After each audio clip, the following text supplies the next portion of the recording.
The storm so big, it's difficult to grasp. Forecasters say that 100 million people could be hit. That's 1/3 of the country's population. In Dallas, it closed schools. In Chicago, it closed major traffic arteries like Lakeshore Drive. In Oklahoma, the Tulsa World newspaper posted a notice on its website saying, quote, "Due to extreme weather conditions, today's paper was delivered, but it's buried by several inches of snow." To dig out our news, here's Chris Bury in Chicago.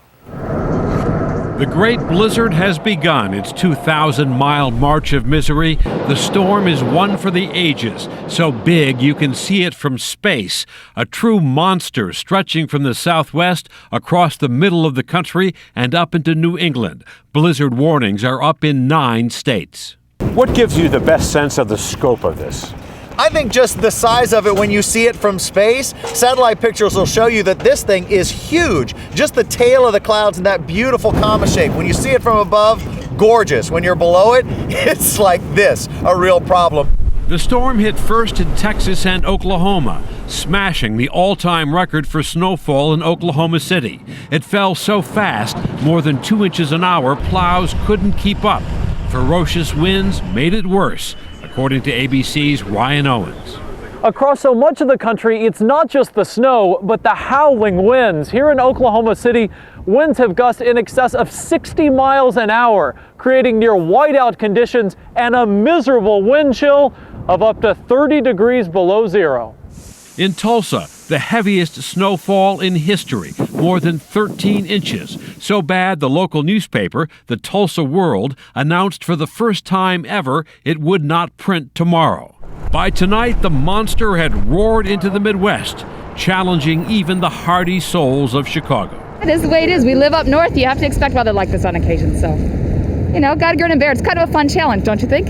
Right now, it's really biting. It's kind of making me numb. I'm kind of having a hard time talking right now, too. But as long as I keep butting up and everything, I'm pretty good. But my lips right now are numb. The leading edge of the blizzard arrived just in time for the evening rush hour.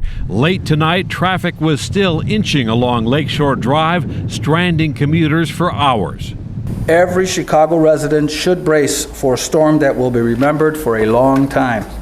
A storm expected to drop at least 20 inches of snow on the city by the time it ends tomorrow. Wind gusts here could top 60 miles an hour. With 3 to 4 inches of snow falling every hour, Chicago deployed its entire snow fighting team, 400 plows and trucks. Washington Park got a stalled motorist. At this command center, officials from every city department track the storm live from more than 1,000 cameras, sensors in the streets, and GPS devices on every single snowplow. If you find a trouble spot. If we find a trouble spot or they take a call of an accident on Lakeshore Drive and there's a camera near there, we can pop on that camera, view the accident, tell the tow truck driver, and we need 2 tow trucks, not 1, or we need an ambulance and the police aren't there yet. We can get a visual look at that. Snowmobiles were dispatched from city fire stations to help in rescues. Along the interstate, 500 Illinois National Guardsmen stood by to retrieve stranded motorists. Chicago's airports all but deserted. Just look at air traffic compared to a normal night. The airlines today canceled more than 6,000 flights, 20% of all operations. Another 3,000 have already been called off tomorrow.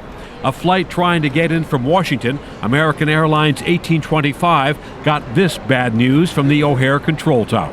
Well, good luck getting back out tonight. I doubt it, though. You can contact ground point 9 or after you cross. We'll go now. We're done. They canceled us. We're sitting here for 2 days.